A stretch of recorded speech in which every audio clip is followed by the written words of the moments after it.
I'm Davor Džalto. I'm professor here in religion, art, and democracy, an interesting combination. And today I'm going to say a couple of things on the topic of iconoclasm.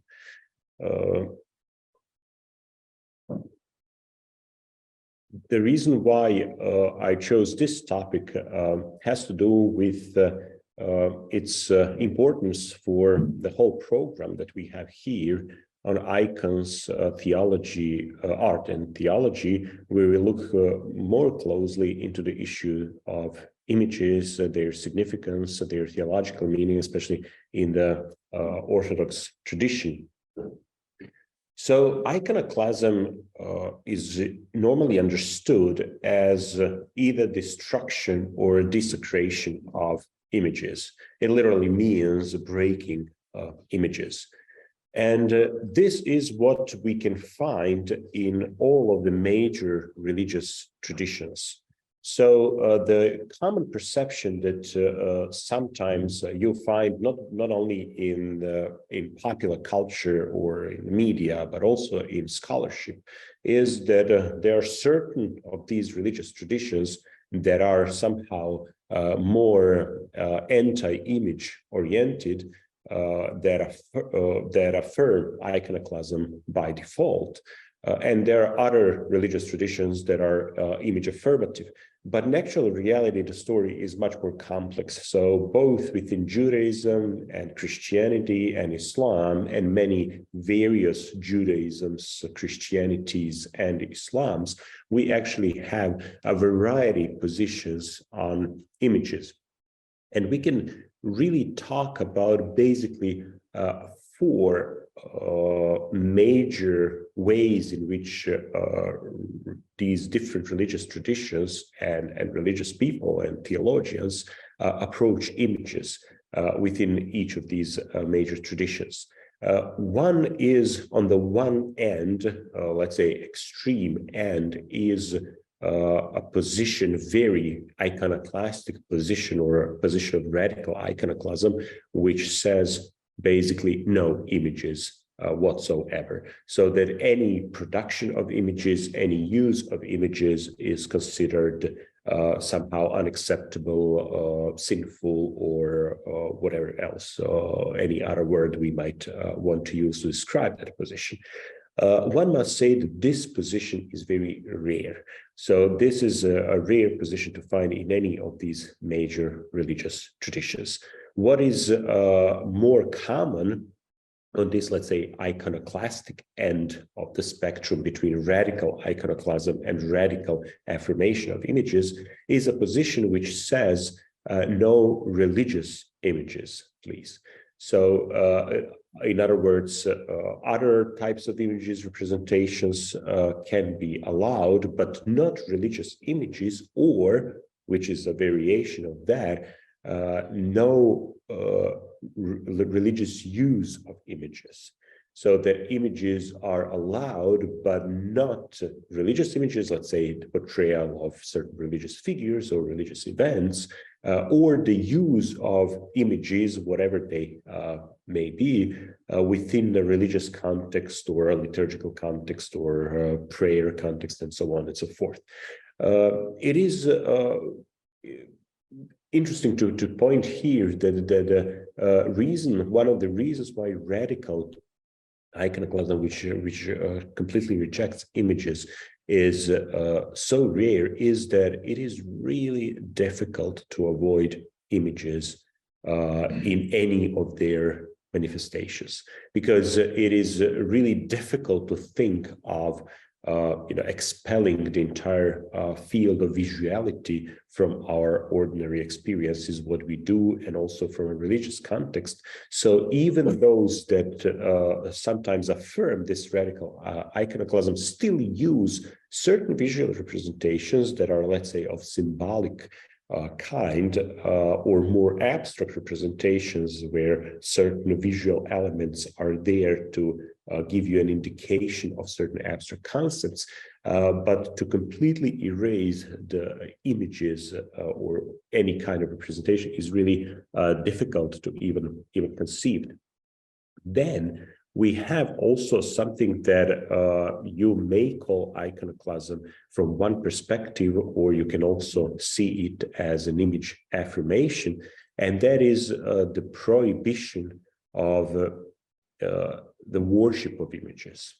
So in other words, moving from radical iconoclasm via the iconoclasm, which says no images in a religious context, we can arrive to those positions that say images are fine, not just any kind of images, but also images with religious motifs, as long as you do not relate to them in a way which would indicate worship or adoration of images. And those who advocate for that position would normally use the term idolatry for those who actually, how to put it, affirm images or relate to images in a way which indicates more, let's say, appreciation than a simple visual observation, which takes into account that it is just a 2- or 3-dimensional representation without any other meaning, or especially religious meaning, religious dimension to that. And then, of course, on the other pole, we have positions that so strongly affirm images that we normally call, or people call them, idolaters. Relating to images in a way as if they had some kind of supernatural power, or were an incarnation of gods, let's say, so that in that sense they are understood as idols, or that those who worship those images relate to 2- or 3-dimensional objects as if they were something else, like gods, or somehow a manifestation of a divine presence.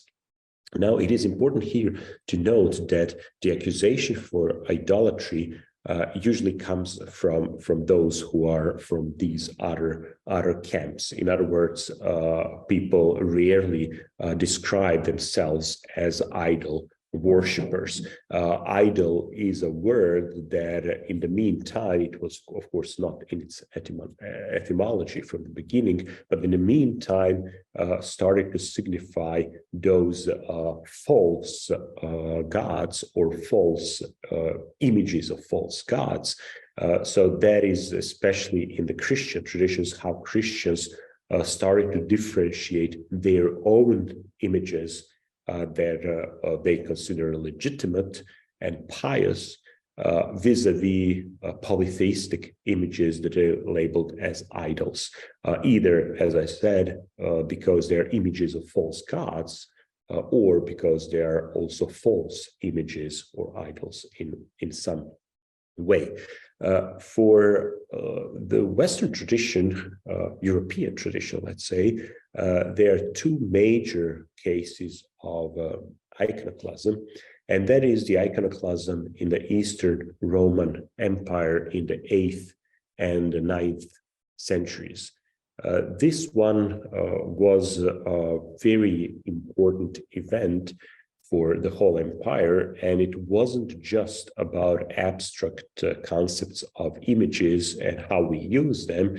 It was also a political issue, and the very duration of that conflict tells us about how profoundly that conflict was relevant for virtually all the spheres of society in the Eastern Roman Empire in this period.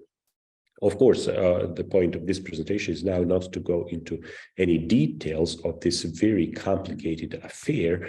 The point is to say that out of that conflict, we have, for the first time, a very detailed formulation of what icons or images what they mean in the Eastern Christian tradition, why they are so important, and how they're to be related to from this particular religious perspective.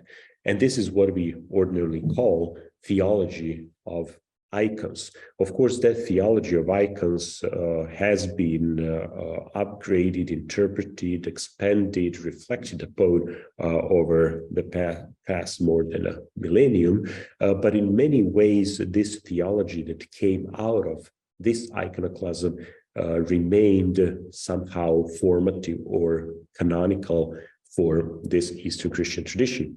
And what is also important to note is that the reaction to this conflict in the Eastern Empire and the formulation of this theology in the West was a different understanding of images. And we can really trace back to this period many of these differences in the understanding of the place and role of images and visuality in general vis-a-vis the liturgical context, and especially in the context of theology. The second iconoclasm that also profoundly shook society at that time was iconoclasm that came with the Protestant Reformation in the 16th century, and in many places continued over the 17th century as well. So what we find there is, again, in a Christian context, Western Christian context, a profound conflict between image supporters and image breakers. And here again, it was not just simply between those who loved and supported images in all their aspects and those who wanted to destroy them altogether. It was mostly about what kind of image was allowed or was acceptable, and what was the proper context for that. And from those early Protestant theologians, we see that the majority of them actually was not against images per se, but were against images in the church or liturgical context. And of course, using images in this context, they would label idolatry, primarily because they wanted also to delegitimize the major opponent, which was the Roman Catholic Church. And very often you would find there in their writings things like papal idolatry and things like that. So it was, again, at the same time, a much broader cultural phenomenon, not just something that we can keep within, strictly speaking, religious or ecclesiastical or liturgical context.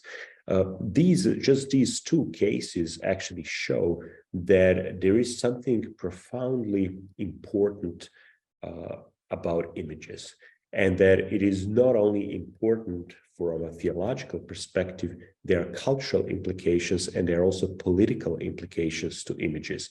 So one can say, I think, justifiably, that every theology of icons is also political theory of icons. There are always political implications, political issues at stake there. And the way how we relate to images ultimately tells us something how we relate to what we naively call reality. So if you want to learn more about all of these complicated issues and history and genesis of these questions and images and image theories, I would strongly suggest our program, Icons, Art and Theology, or particular courses within this program. Thank you very much.